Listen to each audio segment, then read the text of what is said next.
Dear students, 70वीं BPSC की तैयारी करने वाले स्टूडेंट्स के लिए आज के अखबार में बड़ा मैसेज है। बहुत बड़ी सूचना है। दो बातें इसमें महत्वपूर्ण है। एक तो पारदर्शी ढंग से, ट्रांसपेरेंट ढंग से एग्जामिनेशन आयोजित कराया जाएगा, उसके लिए सारी व्यवस्थाएं की जा रही हैं। और दूसरा, क्वेश्चन टफ होगा, प्रश्न कठिन होंगे। पहले वाले पक्ष पे बाद में आएंगे। बात होगी क्वेश्चन टफ होगा, प्रश्न कठिन होंगे। इसका क्या मतलब है? क्या 69 का क्वेश्चन आसान था या 68 का क्वेश्चन आसान था? और क्या अब उससे भी कठिन टफ एग्जामिनेशन होगा? तो पूरा बात करेंगे कि टफ का मतलब क्या है, टफ क्वेश्चंस कहां से आते हैं और इन दोनों का परिमार्जन, इनका सॉल्यूशन क्या है, किस बुक को पढ़ें, तैयारी का क्या स्ट्रेटेजी हो, आपका प्रेजेंटेशन कैसा हो एग्जामिनेशन में कि इन सब का तोड़ निकल आए और आपका रिजल्ट हो पॉइंट वाइज। सबसे पहले कठिन प्रश्न आएंगे। बड़ी अच्छी बात है, खूब दीजिए, बहुत कठिन दीजिए। कितना कठिन आप प्रश्न देंगे? 69 में हम लोगों ने देखा है कितना टफ आया था। टफ का मतलब क्या है कि क्वेश्चंस में मल्टी ऑप्शंस वाले, यानी एक से अधिक कथन वाले क्वेश्चंस बढ़ जाएंगे। जैसे कोई क्वेश्चन होगा और उसमें 1 2 3 4 कथन होंगे और तब ABCD, यानी 1 2 3 4 5 केवल 4 इस तरह के ऑप्शंस होंगे। ये क्वेश्चंस को टफ, कठिन बनाते हैं। दूसरा, क्वेश्चंस वैसे सेगमेंट से आपको दिखाई देंगे जो यूजुअली आपकी तैयारी में नहीं होते, जैसे science and technology, GK, general knowledge के क्वेश्चंस आ जाएंगे, पर्यावरण के क्वेश्चंस बढ़ जाएंगे, कंप्यूटर के, टेक्नोलॉजी के क्वेश्चंस की संख्या बढ़ जाएगी। क्वेश्चंस को घुमाकर या कंसेप्ट बेस्ड डाला जाएगा।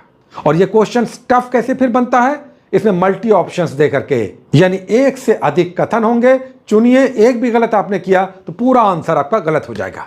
ऐसे क्वेश्चंस कठिन पिछली बार जो आए थे 45 थे, 45 इस तरह के मल्टी ऑप्शंस वाले 45 क्वेश्चंस थे। और तब 69 का बीपीएससी रिकॉर्ड टफ था बहुत सारे स्टूडेंट्स के लिए, खासकर जिन्होंने कम तैयारी की थी या शॉर्ट टर्म में तैयारी की थी। अब एक ध्यान देने वाली बात, 45 क्वेश्चंस बहुत टफ थे। इसका मतलब है 105 क्वेश्चंस बहुत टफ नहीं थे, या तो मीडियोकर थे या फिर आसान थे। और पिछले एपिसोड में हमने आपको बताया है एनालिसिस करके कि मीडियोकर क्वेश्चंस, यानी जो टफ तो दिखेंगे लेकिन बनने वाले होंगे, ऐसे 60 से 65 क्वेश्चंस होंगे। और आसान क्वेश्चंस जो आपके अच्छे से ठीक ठाक ढंग से पढ़ने से बन जाएंगे, ऐसे क्वेश्चंस 40-45 होंगे।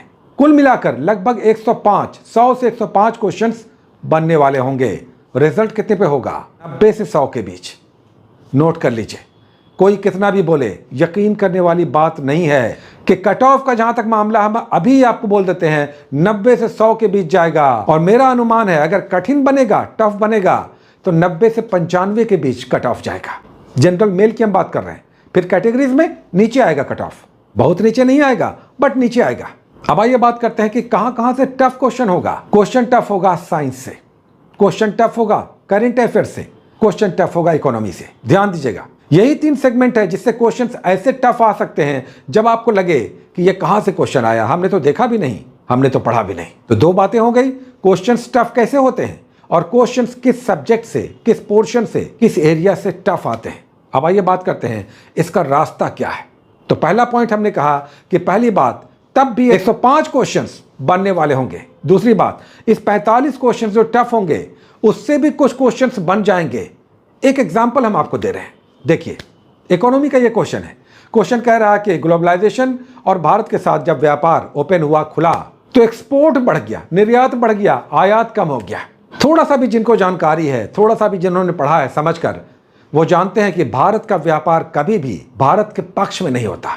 इसे बैलेंस ऑफ ट्रेड या व्यापार संतुलन कहते हैं। मतलब हम यूजुअली निर्यात कम करते हैं, आयात ज्यादा करते हैं, इंपोर्ट ज्यादा हम करते हैं, यानी हमारे पैसे खर्च ज्यादा होते हैं, हम कमाते हैं कम। बैलेंस ऑफ ट्रेड कहते हैं, व्यापार संतुलन कहते हैं, जो हमेशा सदैव लगभग 2 बार 2 सालों को छोड़कर नेगेटिव होता है। केवल 1972 और 1976 का साल था जब वित्तीय वर्ष में व्यापार संतुलन, यानी व्यापार हमारे पक्ष में था, हमने कमाई की। शॉर्ट में अगर कहें तो कमाई की, हमने निर्यात किया, ज्यादा निर्यात किया, हमने कमाई की, इंपोर्ट कम किया। ऐसा केवल 2 साल हुआ। ये बड़ा कॉमन सा क्वेश्चन है, ऑब्जेक्टिव तक में ये क्वेश्चन मिल जाता है। अब आइए बात करते हैं कि इस तरह के टफ क्वेश्चंस को तब हम कैसे बनाएं, क्या पढ़ें कि टफ क्वेश्चंस भी हमारे बन जाएं। और अब जब टाइम कम है तो किस हद तक हम अपनी पढ़ाई को, अपनी तैयारी को विस्तार दे सकते हैं टाइम मैनेजमेंट को देखते हुए। तो अब आपके पास, जब आपने नहीं पढ़ा है, टाइम कम है, जो पढ़ना था पढ़ लिया, एम लक्ष्मीकांत पॉलिटी या महेश बंडवाल ज्योग्राफी आप रहने दीजिए। ये सब समय रहते पढ़ने का है। जब आपके पास टाइम हो, लोग 6 महीने 8 महीने साल भर पढ़ते हैं, तब ये बुक्स पढ़ते हैं। अब आपके पास टाइम कम है, तब आ जाइए उन सारे बुक्स पर जो कम टाइम में अच्छी तैयारी आपकी करवा सकते हैं। जैसे हमने कहा कि एक गाइड बुक जरूर रखिए। अब गाइड बुक कई बार कहते हैं तो क्वेश्चंस लोग करने लगते हैं। गाइड बुक का मतलब क्या? गाइड बुक का मतलब है सारे सब्जेक्ट एक कम मोटी बुक में समराइज फॉर्म में, यानी इंपॉर्टेंट फैक्ट्स वहां पर डाले हुए होते हैं और सारे सब्जेक्ट का तथ्य एक ही किताब में मिल जाता है। जैसे क्रॉन का जीके हो गया, लुसेंट का जीके हो गया, घटना चक्र का हो गया, ये सब गाइड बुक है। अब केवल इससे काम नहीं चलेगा। टफ क्वेश्चंस जब आएंगे, और अवधारणा बन गई है कि क्वेश्चंस टफ होंगे, जबकि हमने कहा कि टफ क्वेश्चंस कितने होंगे? 45 से 50, बहुत होगा तो 50 क्वेश्चंस, तब भी 100 क्वेश्चंस टफ नहीं होंगे, बनने वाले होंगे। फिर भी चलिए, तो अब आपके पास एक गाइड बुक के साथ एक पैरेलल बुक रखिए। लेकिन सारी किताबों की जरूरत नहीं है कि आप टेक्स्ट बुक पढ़ें, क्योंकि समय भी कम है। तो कम टाइम में कैसे करें? एक गाइड बुक रखिए, अगर टाइम कम है उसे ही बार बार पढ़िए। 1-2 सब्जेक्ट्स में पैरेलल टेक्स्ट बुक रख लीजिए, जैसे हिस्ट्री में रख लीजिए, साइंस में रख लीजिए। थोड़ा सा हम स्ट्रॉन्ग करेंगे, तैयारी को मजबूत करेंगे, स्ट्रेंथन करेंगे, तो गाइड बुक से तो काम चलेगा नहीं। फिर भी लगभग 40 क्वेश्चन इस गाइड बुक से ही आएगा। जो भी आपके पास गाइड बुक है उसके साथ इतिहास की, हिस्ट्री की एक बुक रख लीजिए, जो हम अरिहंत का एनसीईआरटी नोट्स कहते हैं।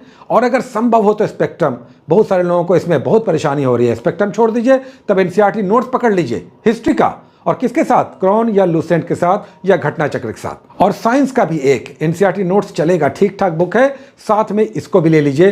तो आपका बहुत हद तक डैमेज कंट्रोल हो जाएगा। Point to be noted, damage control करना है। अब बहुत कुछ पढ़ने का समय नहीं है, तो आपको अपने गाइड बुक के साथ क्रॉन, लुसेंट या घटना चक्र के साथ 2 सब्जेक्ट का पैरेलल बुक रख लीजिए, एक हिस्ट्री का जो एनसीईआरटी नोट्स सफिशिएंट है, और एक साइंस का, बस। और उसके बाद आ जाइए, बिहार स्पेशल है, करंट अफेयर्स है, इसे अच्छे से थोड़ा सा लेकर चलिए। आपकी तैयारी को धार दे देगा, कॉन्फिडेंस बिल्ड कर देगा। इतना करना पड़ेगा। और एक जो बड़ी महत्वपूर्ण बात है, बहुत इंपॉर्टेंट है, जो टफ करने वाली बात है, तो करंट अफेयर्स फिर बहुत टफ हो जाएगा। जानते हैं क्यों? क्योंकि जीके के क्वेश्चन सब आ रहे हैं, कंप्यूटर के क्वेश्चन डाले जा रहे हैं, साइंस एंड टेक्नोलॉजी के क्वेश्चन डाले जा रहे हैं। एक एग्जाम्पल देख लीजिए। अब यहां पर विंबलडन या यूएस ओपन नहीं पूछ रहा, फ्लशिंग मीडोज यूएस ओपन के पार्क को, जो क्वींस पार्क कहलाता है, जहां यूएस ओपन टेनिस का ग्रैंड स्लैम खेला जाता है, क्वींस पार्क में खेला जाता है। मीडोज का मतलब घास के मैदान, तो क्वींस पार्क में खेला जाता है, उसे फ्लशिंग मीडोज कहते हैं। अब यहां पर यह गलत है, तो मिसमैच है। विंबलडन में महिला और पुरुष में ट्रॉफी कौन सी दिया जाता है विजेता को, उसका यहां पे नाम दिया हुआ है। अब ये सब हल होता है जब पेपर में, आप पेपर पढ़ते हैं तो डेली आप पढ़ते हैं, 4 ग्रैंड स्लैम को आप अच्छे से पढ़ते हैं नेचुरली। चलिए रैप अप करते हैं। समझ में क्या आया? जो टफ क्वेश्चंस की बात चल रही है, वो टफ का मतलब है कि लगभग 45 से 50 क्वेश्चंस मल्टी ऑप्शंस वाले होंगे, यानी क्वेश्चन 2 लाइन 3 लाइन में होगा और 1 2 3 4 कथन होगा, और तब आपसे ABCD में जवाब मांगा जाएगा। ऐसे लगभग 45 से 50 क्वेश्चन होंगे। टफ का मतलब यही है। दूसरा, सब्जेक्ट की अगर बात करें तो साइंस और करंट अफेयर्स में ही यूजुअली ज्यादा टफ क्वेश्चंस होंगे। थोड़ा सा पॉलिटी का क्वेश्चन भी कभी कभी टफ हो जाता है, लेकिन मेनली साइंस और करंट अफेयर्स। इसका उपाय हमने आपको बता दिया, एक गाइड बुक रखिए और एक पैरेलल टेक्स्ट बुक रखिए। और तीसरी बात जो बहुत इंपॉर्टेंट है, आप अपनी गलती से क्वेश्चंस को टफ बना देते हैं। अपनी गलती से बहुत सारे क्वेश्चंस बनने वाले होते हैं, लेकिन इतना टेंशन, एग्जामिनेशन का प्रेशर होता है कि वहां पर 8 10 12 14 क्वेश्चंस जाने हुए गलती आप करते हैं।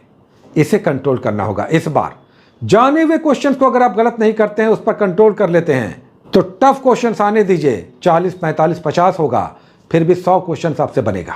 और अगर 100 क्वेश्चंस बन गया और टफ से भी 2 4 5 क्वेश्चन बन गया, तो फिर आपका रिजल्ट है, डेफिनेट रिजल्ट है। तो घबराइए नहीं, अभी भी टाइम है। आने दीजिए टफ क्वेश्चन, कहते हैं ना कि आने दीजिए, आ जाओ आ जाओ। हम इस बार सारे परम्यूटेशन कॉम्बिनेशंस लगाएंगे और टफ के बावजूद भी इस एग्जामिनेशन को निकालेंगे। रिजल्ट आपका 90 to 100 में हो जाएगा। घबराइए नहीं, अभी भी एनफ टाइम है, 40 दिन से अधिक समय है, और इसमें बहुत अच्छी तैयारी की जा सकती है। अपने ऊपर भरोसा रखिए, तैयारी में लगे रहिए। ये एग्जामिनेशन जाने नहीं देना है, जी जान लगा देना है, दिन रात एक कर देना है, एक सीट अपना पक्का करना है। बहुत सारी शुभकामनाएं, best of luck, take care.